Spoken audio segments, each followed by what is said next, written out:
We're recording with very loud children. Hey y'all, I'm Faith. Welcome back to my channel. If you're new here, welcome. I am a full-time stay-at-home mom, part-time bookseller, all-the-time reader, and today we're doing another Friday Reads video. Alright, I apologize if you hear my children in the background during this. There is no good time to record in my house right now. I'm recording on Friday morning, and normally I try to get my husband to take them outside, but it's very cold, so they're not gonna go. So, we should talk about books. I had a much lighter reading week this last week than normal. We had, not in my household, but in my immediate family, there has been some COVID positive testing. So different members of my family are quarantining and trying to get them help. It is the part of my family that lives in Alaska, so they're up there all by themselves. So yeah, it's been a tough week. So that has been reflected in my reading because we got word of that on Sunday. So everything I finished before Sunday night. Yay. But yeah, let's talk about some books. I'm having trouble getting my thoughts together. I'm sorry. So the first book I finished was Spoiler Alert by Olivia Dade. This just came out this year. I know this was not on my TBR, but the audio became available on Scribd, and so I scooped that right up.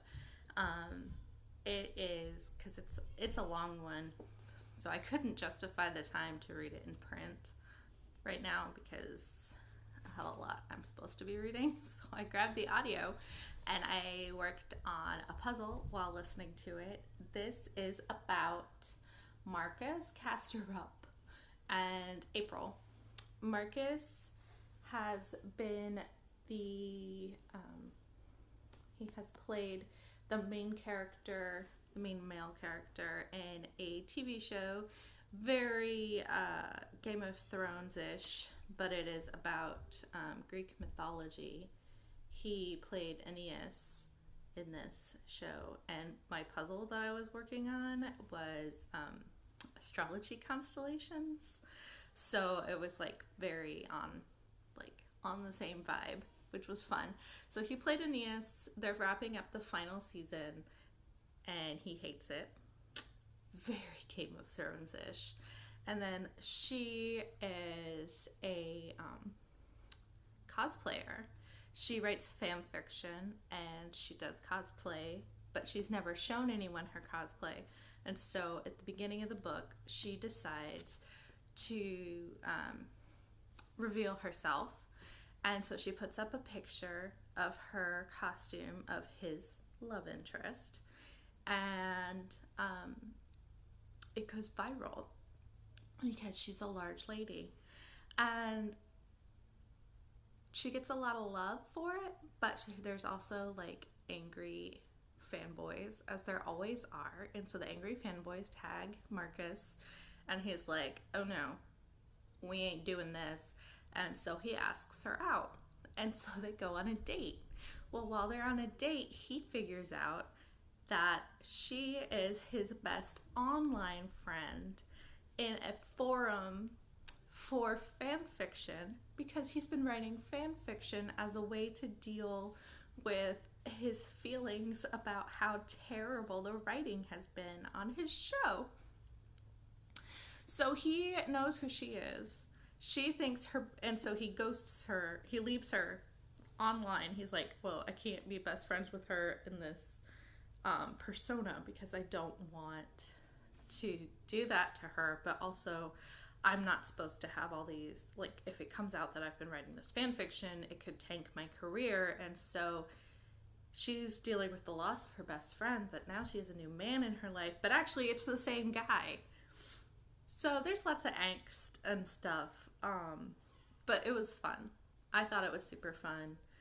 And you do deal with parents who have different expectations. He has dyslexia, and his parents were never accepting of that, and he's never told anyone he was dyslexic. So it's a whole thing, but it was very cute. It was very fun. It's a great audio experience, and like I said, it was great background for puzzling. Then I went completely in a different direction, and I read A Burning by Megajumdar. This is one of the books I needed to read before the end of the year, and I got the audio. Thank you, Libro FM. So I finally listened to it, and I listened to it in one go. Puzzling again. Puzzling while I'm angsty is like really helps me. But this is about 3 different individuals. We've got 3 different perspectives. One is a young woman from the slums of India. This takes place in India. And there was a train fire that killed a bunch of people. It was an act of terrorism. And she was there when it happened, and somehow it has... she is being blamed for it, and she is arrested at the beginning of the book, and she's being accused of being a terrorist and helping coordinate this fire. Then we have a transgender woman who is also from the slums. She's a beggar, but she's also an actress. She takes acting classes, and she is connected to our first protagonist because our first protagonist was helping her learn to read and was bringing her books in English. And then our third protagonist is a teacher at a school, like a good school, and he is a teacher who taught our first protagonist. And so they all 3, their narratives interweave to tell the story of this young woman who is being accused of this terrible act, a terrible act that carries the death penalty. This book is rough. I was not expecting it to be as rough as it was. I knew it wasn't going to be a light read, which is why I hadn't read it yet, but I was not expecting it to completely devastate me the way the ending did. I was crushed. I cried. I don't cry that often when I'm reading. I cried listening to the end of this book. I just kind of sat there. Yeah, it's beautiful. It's great. Today I saw the New York Times 100 Notable Books of 2020, and this was on it. This is a debut. This is up there in my top debuts of the year. I'm probably going to be doing Vlogmas, and so one of the videos I have planned is my favorite debuts of the year, and this is going to be on it. Yeah, it's beautiful. It's short. It's a fast read. You can't put it down, but it's rough. And I think it's important to know that, especially right now with everything going on. It's a tough book, but it's beautiful. It was a 5-star read. So that is A Burning by Megajumdar. And then the third book I also finished on Sunday, is Love is an Ex-Country by Rhonda Gerard. This is an art copy sent to me by Catapult. It comes out in February 2021, and it is a memoir. I thought it was going to be framed around this road trip that she takes from California to Connecticut, and she framed the road trip concept around a golden Hollywood age actress who was also of Egyptian, who drove across the country in like the 30s, 40s. But a lot more of this is a non-linear memoir about her life. Gerard is a Arab American. She was born in the US, and her family immigrated when she was a child from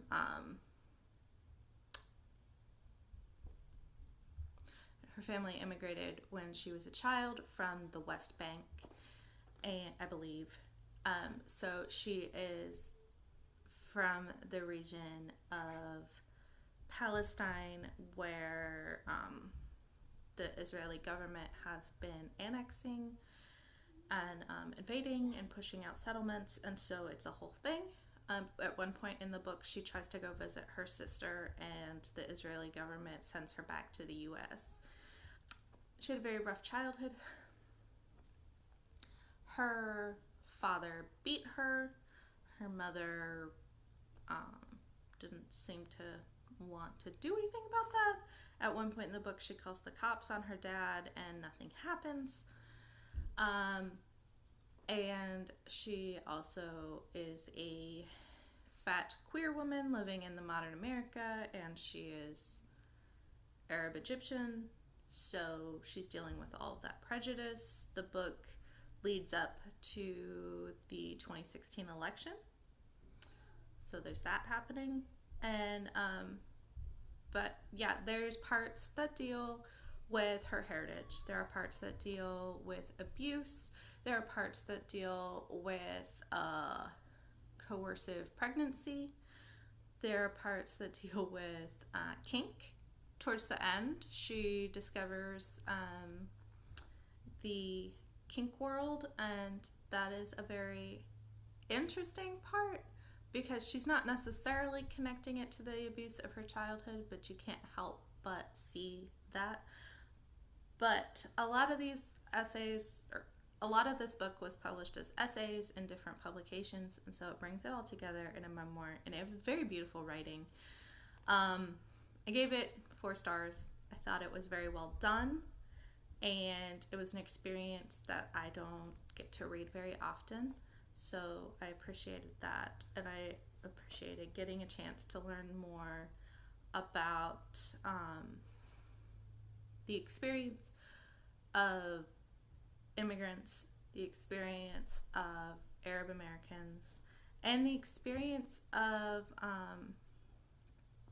people from Palestine, and the loss of that heritage, the loss of that country, the loss of the homeland.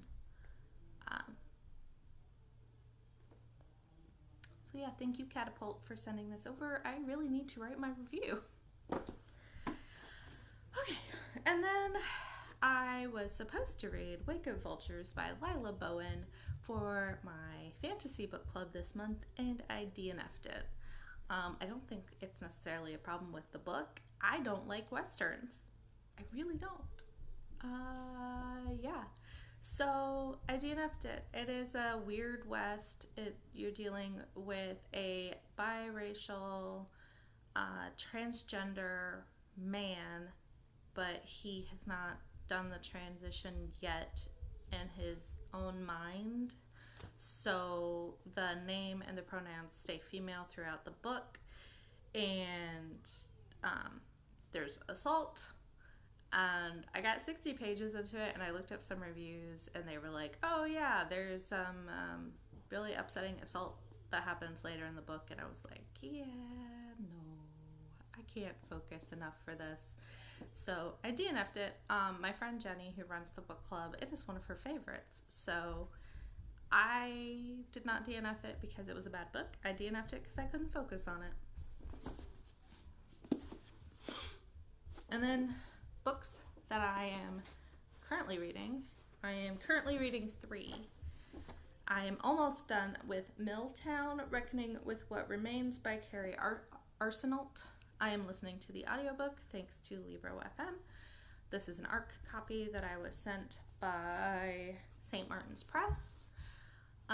This deals with a mill town in rural Maine, and Carrie Arsenault goes on this like investigative quest about the fact that the carcinogens and toxins are poisoning her town, and people are dying. There's like cancer and poisoning of the water and such. So it's getting louder, so I should probably wrap up. But I have about an hour left of this one. I am still working my way through Ancestor Approved. Okay, there's just going to be a moaning child, so I'm going to be really fast. I'm almost done with Ancestor Approved, edited by Cynthia Letich Smith, and it's a forthcoming middle grade anthology of short stories. I am about halfway through It's Been a Pleasure, Noni Blake by Claire Christian. This comes out in February from Mira. HarperCollins sent me a lovely box of romance arcs, and I have been trying to take my time reading through it, but this one comes out in February, so I needed to read it this month. And it is about a woman from Australia who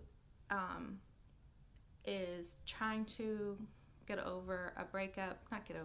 work through a breakup with her long-term partner. And she decides to go on an adventure. She comes into some money and she decides to travel. So she goes to London, and she has a list she and her best friend made of all the people she should have slept with and she didn't. And so she's working her way through going wherever and doing whoever she wants. It's really cute. And then I'm hoping to read this weekend Milk Fed by Melissa Broder. This was sent to me by Scribner. It comes out in February. It's like a kind of surrealist. Rachel is 24, a lapsed Jew who has made calorie restriction her religion. I know at some point it deals with breastfeeding, so I'm very intrigued. This cover alone, I was like, well, I need to check that out. We are coming up on the last week of the month, so I need to work through the last of my February arcs, get them read, get them reviewed. So that is what I will be focusing on.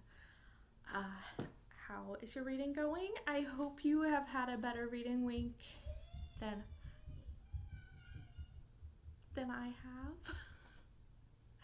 Oh my gosh. The good news is my husband has next week off of work for the holiday, for which we are not leaving the house. So hopefully that means I will get extra time to like hunker down with some arcs. And so I'll have more to talk to you guys about next week. But until then, I hope you have a lovely weekend.